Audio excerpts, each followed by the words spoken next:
านเนาะสิเมื่อเอาห้ำเมื่อซื้อห้ำน้ำเอาเลยพี่น้องก็อีพอ6 สอบก็มี2 สอบบอกว่าเลยมี4จองไว้จังใดพอคนเลี้ยงหมูหลายพี่น้องได้4เขาก็เจ้าก็อยากได้ห้ำเบิดเนาะเดี๋ยวสิได้ห้ำกันหายากคนเลี้ยงหมูหลายสบายดีเด้อพี่น้องสบายดีเพื่อทุกคนเนาะสบายดีเราเสียสายพี่น้องสิเมื่อห้ำแล้วก็สิเมื่อเล่นเมื่อแวเล่นน้ำอีพอเนาะแล้วก็สิเมื่อแวเล่นน้ำปูเนาะปูยาบ่เอาพี่น้องร้านกับคนท่านใหญ่ก็เป็นลูกใหญ่ก็สิพาเมื่อเล่นน้ำอยู่เนาะปูยาบ่เอาก็จะเห็นร้านเพิ่นอยากเห็นหน้าบ่ได้เห็นจักเทื่อ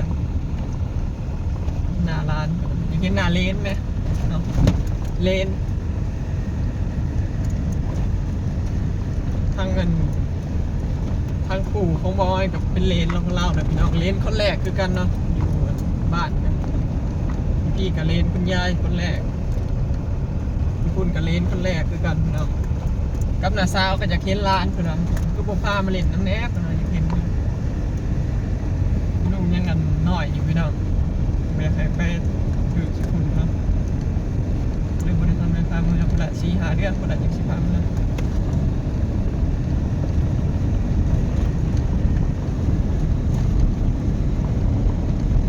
พอการอยู่เพื่อนอีพอเนาะพี่น้องวันนี้เดี๋ยวสิพาไปเบิ่งกันหมูน้ำหมูอีพอว่าครับกำลังชิได้ลูกกลับไปเป็นคุณไว้หมูเป็นคุณไว้ลายโตอยู่เด้หมูแพงตอนน่าชิได้คล้ายพร้อมกันกับบอยแบบพี่น้องเราหมูใหญ่สุดเลยละซ้ำกันหมดทั้งหมูบอยไปพอกันอยู่บ้านเนาะพี่น้องวันนี้มาหอดเพื่อนเลยพี่น้องมาพอดีอีพออยู่เพื่อนเนาะปะมีชิพาไปเบิ่งหมูอีพอเนาะก็ได้มานี่เพิ่งเนาะมา10 ปัดมาแม่แต่ว่าไม่ได้มาแม่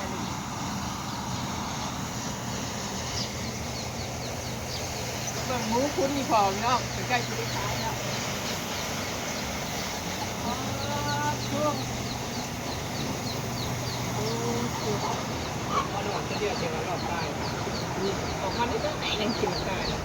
อันนี้มันเป็นงู2 สายเดี๋ยวนี้นะครับ3 สายแล้ว3 สายต่อมันยังสอดกันเองอันนี้จะ12 สายถูก2 4 6 7โตพี่น้องมันได้ลูกกี่โตก่อน10 โตได้ลูก10 โตตาย3พี่น้องแม่ก็เลยทำนี่แหละทำเกี่ยวกับหมูเฮากับหมู2 สายต่างกันว่าหมูอีพอนี่มันบ่ได้โซ่อย่างตายกับหมูบอลหมูบอลมันโซ่อย่างตายเกือบเดือนตัวของเกือบมันสิพื้นเดือนนึงเกือบเดือนนะ4 เดือนซะ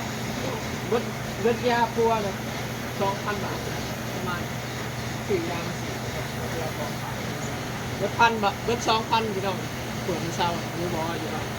ถ้าแม่นก็สีใหญ่กว่านี้พอหมูบอยมันเกิดก่อนเนี่ยคิดว่ามันสิบรอดแต่ว่ามันยังรอดเลยได้อาบน้ำตั้งแต่อากาศเย็นเลยอาบน้ำได้ตัวใหญ่นะได้คล้ายพ่อบอยเลยพี่น้องนี่มูพอนี่เพราะหมูบอยเกิดก่อนบอกคนที่มือนะสามารถเกิดเท่ากัน2-3 มื้อเนาะประมาณ2-3 มื้อน้ำหนักติดกับประมาณ6-70 โลเลยตัวใหญ่70หักหมูอีพอหักหมูอีพอเนี่ยมันยาวเนาะมันสีส้มยาวๆหนาแหลมๆหมูอ้อยเนี่ยจะเป็นโตปอบๆหมดทั่วแปรล้างแปะอีพอมันสีตัวยาวกว่าหมูเฮาเลยมันเป็นตัวยาวกว่ายาวแล้วก็โป่งอีพอแล้วยาวมันทำกันน้ำหนักมันจะเกิดเพราะเฮาแบบอ้วนตกปกยางก็ได้ยางมีผู้ค้า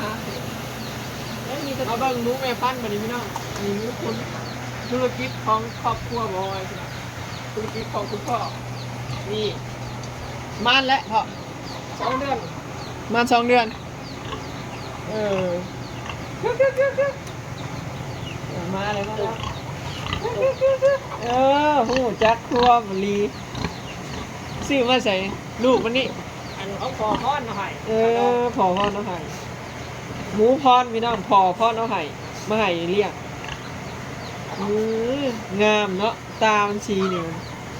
คือหูเท่ลูก โอ้โหเลยตัวนี้ เมื่ออยู่กับข่อยเป็นยังชนะ ต้นช่องต้นต้นนั้นเสียออกก็ต้นนั้นน่ะว่ามา อันนี้มัน2 เดือน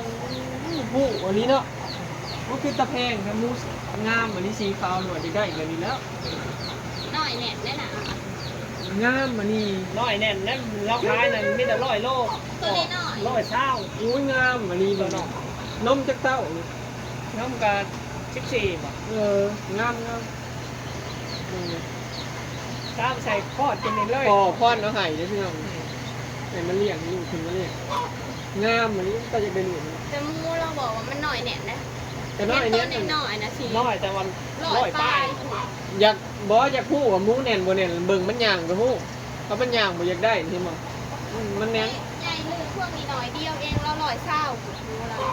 มันหนัก น้อยเนี่ยไพ่มาไพ่เฮงก็บอก90 โลพอทำแล้วเราบอก100 โล หมูน่ะมันสินักน่ะมันเป็นน้ำพันธุ์มันซองก็คือเป็นน้ำมันหัวหารพันหมูคุณงามอยากได้นี่อัดมาเด้อมาอัดมาลูกมาพี่มาอัดหยิบพี่ท่ารวย มันหมักเรียลิ คือการกระมูคุณนี่ หมั ป่ะ กผ้าเรียลิ มาขึ้นมาโอ้ยยังมันหูได้ทุกเลยมาอยากได้อยากมืออยู่น้ำไข่บ่ฮะมืออยู่น้ำไข่บ่ไปบ่เดี๋ยวรถใช้เอาเมื่อนี่แต่งาม ไม่ต่อ คำพูดเลยหูเนาะเอิญมากมา โอ้โหแต่เอามาเนี่ยเชื่อ พระเจ้าเลี้ยงแต่น้อยไหมเป็นบอกเลี้ยงแต่น้อย ต้องคุ้นถึงมาแล้วก็เอาเป็นแบบพันเลยเรา เมืองตามันงาม ตาขาวเนาะ ตาขาว เท้าคืออันโตเนี่ยกา เป็นเราขายช่องตัว มันเป็นพันดอกขาวดอกงามอัน ตู้ นี้ ตู่โหน มันจะตรงงาม ก็แม่ใหญ่เนี่ยสิได้อันนั้นที่10นี่ ปะเดี๋ยวจิพาไปเบิ่งหมูอยู่คอกพุ่นอีกพี่น้อง ต้องแม่น้ำมันก็เป็น ตอนแรกว่าสิให้หมูเก่าโตบอยที่คล้ายไปหมูหน่อยนะว่าสิให้อีพ่อคุ้นให้ว่าสิเอามาคุ้นพี่เล่นคอกอีพ่อบอกว่าเลยคล้ายซะปะไปเบิ่งคู่กันเนี่ย พอนสีเข่าพี่น้องพอนสีเข่า ธุรกิจข้าวพ่อบอยก็มีอย่างหมูแล้วก็สีเข่าอาชีพลักก็คือสีเข่ามีป้ายอย่างนี้ลงเข้าไปดูกัน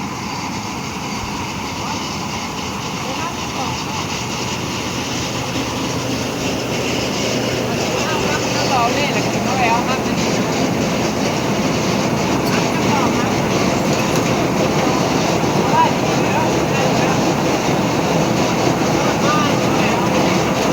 ยอมนำน้ำต่อไว้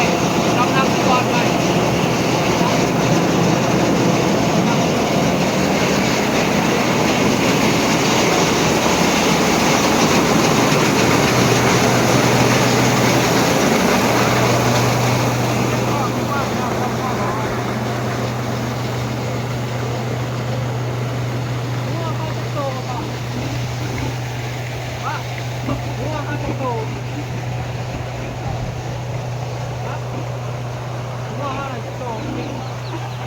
งัวเฮาน่ะงัวเฮาน่ะ7 โตพี่น้องงัวน่ะ7 โตมีหมูอีพอก็ได้3 แม่3บ่อยเลยพี่น้องมีมากวันที่10นี่วันที่10นี่คลอดพี่น้องแม่เก่านะแม่เก่าเบิ่งกันบางใหญ่สุดของได้วันที่10สิมานี่วันที่10สิมานี่คลอดเราพอดีของสงกรานต์แม่เก่าค่ายตะวันตีนเนาะมีรู้2 ซ้ายนี่เนาะ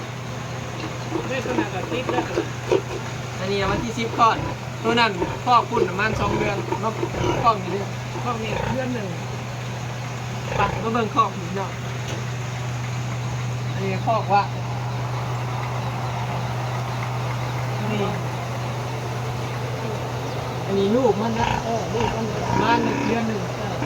เรียนลูกมันเลยเป็นโตลูกตัวนี้มัน อันนี้มันในเดือนหนึ่งพี่น้องมูบอยนะฮะกับโสมแปลมาวันกับนี่มันสองสี่หอด2 เดือนตัวหนึ่งแล้วก็ตัวหนึ่งเลยก็ล่อเบิ่งติดมันจะแหม่บักใหญ่มูอีพอนะมันมีแต่ตรงงามเนี่ยพี่น้องมันบ่ได้หลายสายนะมีแต่หมู2 สาย 3 สายมันงามพอก็แหม่มันเป็นหมูเลื่อนลอยเนาะ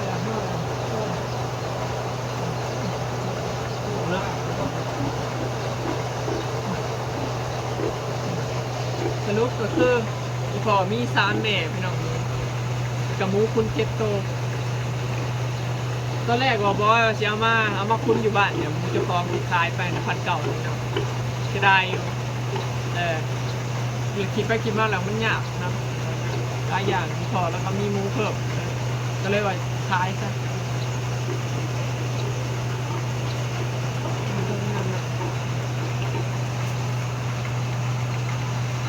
ง่ายแห้งเลยเกือบ200 ลูกเป็นที่ชิปก่อนนะใกล้ใช่ไหมครับข่าวดีเลยอีกกี่มื้อเนาะมื้อนี้วันที่4ป่ะที่4นี่ที่4นี่อีก6 มื้อครับอีก6 มื้อ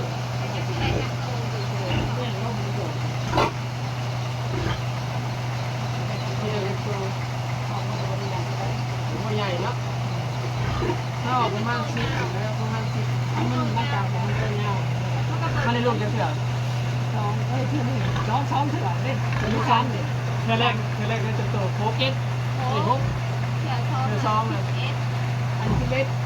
เธอซ้ำขนาด11 12ประมาณ11หน่อยสไลด์มูนะมันจะมูแบบพวก2 ไซส์มันจะกิ้วอยู่นะมันได้รอบ2รอบ3แต่นี่สมเลยได้หรอเลี้ยงไม่ได้จำเก่าเลย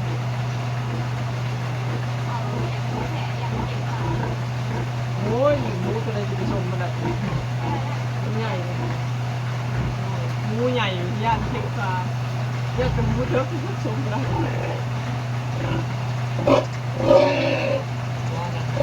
เห็นคนบ่ได้ งามมูนตาดำมูตัวน่ะงามเนาะหู ตาขาด เบิ่งว่าตัวมันกับโตเป็นป้อมมันแหนมเด้มันบริยาว นอกเอาไว้ตัวนี้ แล้วไปตัวหนึ่งแล้ว เดี๋ยวสิเขาไปเอาห้ำนะบอลเล่เนาะพี่น้องเดี๋ยวคิดมาแหวะเอาห้ำนะอยู่พอมาแหวะเล่นเขาพี่บอก